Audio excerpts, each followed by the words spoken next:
possessions, and if I hand over my body so that I may boast, but do not have love, I gain nothing. Love is patient. Love is kind. Love is not envious or boastful or arrogant or rude. It does not insist on its own way. It is not irritable or resentful. It does not rejoice in wrongdoing, but rejoices in the truth. It bears all things, believes all things, hopes all things, endures all things.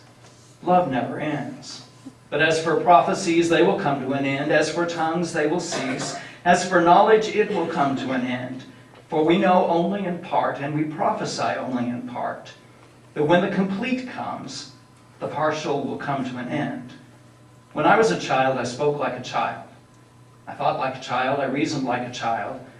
When I became an adult, I put an end to childish ways. For now we see in a mirror dimly, but then we will see face to face. Now I know only in part. Then I will know fully, even as I have been fully known. And now faith, hope, and love abide, these three. And the greatest of these is love. May God bless the reading of this sacred word. It's amazing what stays locked in one's memory, isn't it? I remember it all quite well and nearly every detail. It was the second day of February, and it was freezing cold, and it was snowy and cloudy, a mess outside, not unlike much of the last couple of weeks had been. I was 6 years old, and my brother David was 8, and Bruce was not quite 10. And my mom came home from the hospital, and she took the three of us into our bedrooms and had us sit down on the bed. And we knew it was something big just by the look on her face. She sat down with her arms wrapped around us, and she told us that my dad had died. We knew before she said it. But Mom was this strong, wonderful lady. And she smiled at us and she whispered, "But it's going to be okay. Because your dad's love will be with us always. For his love has joined the love of God that never leaves us." And I don't know if it was my mom's smile or her gentle hand on my shoulder or the words themselves, but I believed her. And it was true.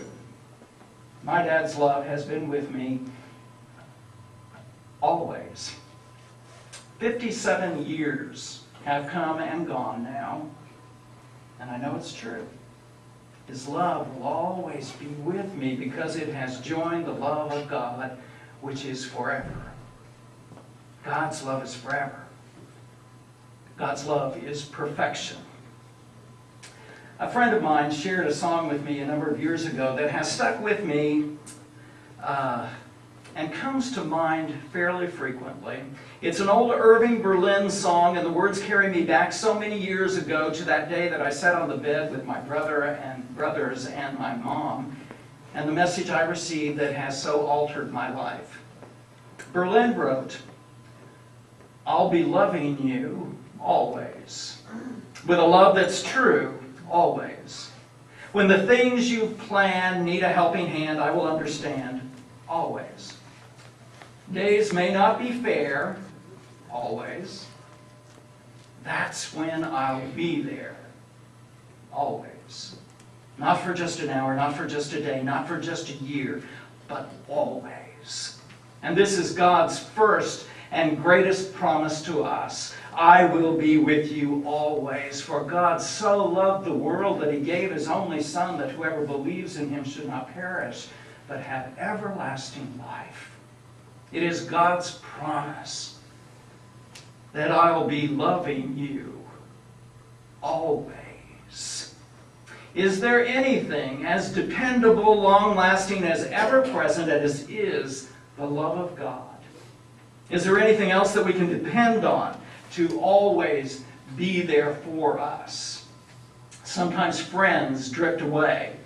Brothers and sisters move on to new families and new careers. Teachers receive new students. Husbands or wives make mistakes. Children grow up, parents die. But the love of God remains always. Not for just an hour, not for just a day, not for just a year, but always. And God gave us this wonderful explanation of what love is all about through the Apostle Paul, who wrote to the Corinthian church that was having a difficult time expressing love in an appropriate way. And Paul tells about this forever love of God's, what it is like and how we can attain it. Paul begins by declaring that a person may possess any or all the other spiritual gifts, but if it's not accompanied by the gift of love, it's just meaningless. Even the coveted gift of tongues, a manifestation of the presence of God that was a key to faith for that first century church in Corinth. It was no better than the uproar of the heathen if love was absent. Paul says you may have the gift of knowledge, but if it's not walking side by side with love, it can be destructive. Paul says you can practice charity, giving away all that you have, but if it's done without love, it's meaningless. Hardly any text in Scripture demands such self-examination from us as does this one, for it describes a love that is not easy because it's an always kind of love. Paul says that always love carries characteristics that we are to grab hold of and to make our own. Like, love is patient. Paul suggests that in our dealings with each other, we must exercise the same patience as God exercises with us. How difficult is that? A patience that is forgiving and accepting and generous at all times. When friends leave and there's a painful emptiness, be patient and know that I will be loving you always. When relationships disintegrate and jobs are lost and hardship comes, be patient knowing I'll be loving you always. When faced with betrayal, that's when I'll be there always. When death comes knocking, I will be loving you not just for just an hour, not for just a day, not for just a year, but always. Patient love is not a sign of weakness, but a sign of strength. It's not defeat, it's victory. There was no one that treated President Abraham Lincoln with such disdain and contempt than did Edwin Stanton. He called the president a low, cunning clown and nicknamed him the original gorilla. Lincoln said nothing to all of this. In fact, he made Edwin Stanton his Secretary of War because he felt that he was the best man for the job. He treated him with every courtesy and the greatest respect, and he waited. The years wore on, and the night came when the assassin's bullet took Lincoln's life. And in the little room where the president's body was taken, there stood that same Edwin Stanton, tears streaming down his eyes as he said, "There lies the greatest leader of men the world has ever seen." And, Paul says, love is kind. Kindness is in short supply sometimes, and it's that gene that needs to be nurtured and cared for so that it might grow. A husband told his wife that he was going to the boss that day and ask for a raise that he felt he deserved. He was nervous talking to his boss, of course, but he goes, and toward the end of the day, he received the surprising but welcome news that his employer readily agreed and gave him the raise. When he arrived home, he noticed that the dining room table was set with their wedding china. There were candles burning. His wife had prepared his favorite foods, and there were flowers at the center. Someone had tipped her off about him getting the raise, he said. And he told her the good news anyway. They kissed and sat down to a delicious meal, and beside his plate she placed a note which read, "Congratulations, I knew you'd get the raise. These things will tell you just how much I love you." And they enjoyed their meal together. And when she got up to get the dessert, a second card fell out of her pocket and went to the floor. And he picked it up, and it read, "Don't worry about not getting the raise. You deserved it anyway." These things will tell you just how much I love you. Love is kind, because it is forever. There is a self-effacing quality in love. Love is kept humble by the consciousness that it can never offer its loved one a gift which is quite good enough. The really great person never thinks of his or her own importance, because the love is so much greater than the self alone. Chad was this small, very shy young man. And one day he came home telling his mom that he was going to make Valentines for everybody in his class. Her heart sank. Chad had some challenges in his life. He was not well liked. He was often alone.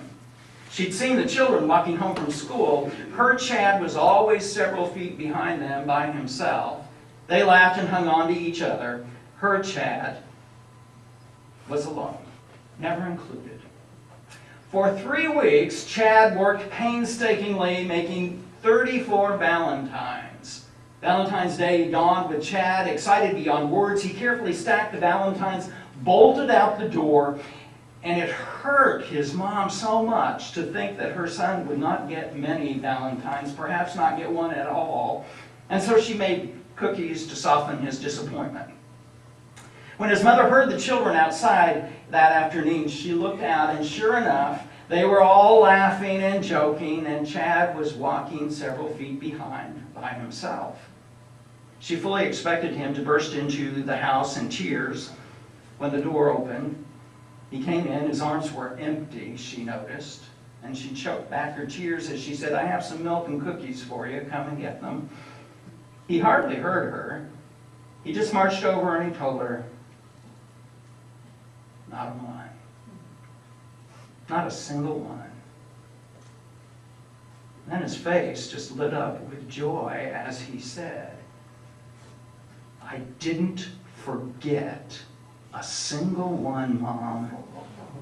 Not a single one.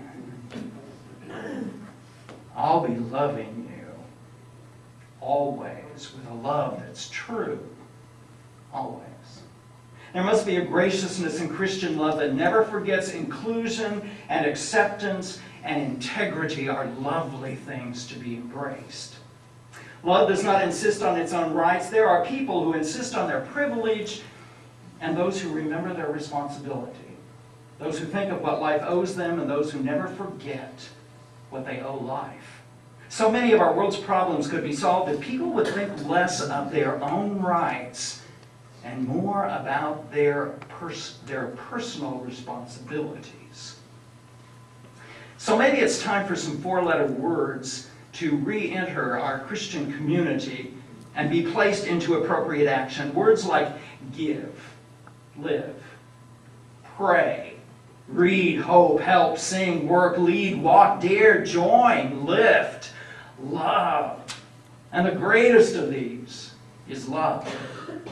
Love does not store up the memory of wrongs received. One of the great arts of life is to learn what to forget and what to let go of. The art of love. A reporter told of interviewing a woman who described an extremely brutal childhood in which her parents abused her in every conceivable way. And he wrote, "Her face, slightly boyish and dusted with freckles, filled the television screen. Although she admitted that she still carried scars and sometimes struggled with those terrible things that her parents did to her, she said that her triumph was seen in a successful marriage of 11 years to a very good man, along with her ability to hold a professional job and be a good mom to her 2 small children." And when the woman was asked why she thought that she had not only survived that abuse, but had thrived in her life, she answered, "I had more love than they had hate." Always. That's when I'll be there. Always. Love endures all things. Love can bear any insult, any injury, any disappointment. This love Paul describes as the kind of love that was in the heart of Jesus himself. I'll be loving you always with a love that's true, always. When the things you plan need a helping hand, I will understand always. The days may not be fair always. That's when I'll be there. Always. Not for just an hour, not for just a day, not for just a year, but always. Paul stresses the absolute permanence of love. When all things in which people glory have passed away, love will stand strong. In the Song of Solomon we read, many waters cannot quench love, neither can floods drown it. The one unconquerable thing in life is love. When we think of these qualities that Paul lifts up about love, we see that they are realized in the life of Jesus, who shows us the very picture of God through his love. We can risk loving as passionately as God loves, for we know that the love God makes possible is in no scarce supply, that it is not to be hoarded, it is to be given away, and there's always plenty to give. It's not a rare commodity. Rather, the more we love with the intensity of God's love, the more we discover we have the capacity to love always. In the best and the worst moments of life, we can sing because we know, we feel, we hear the voice of God singing in our ear. I'll be loving you always. And that is perfection.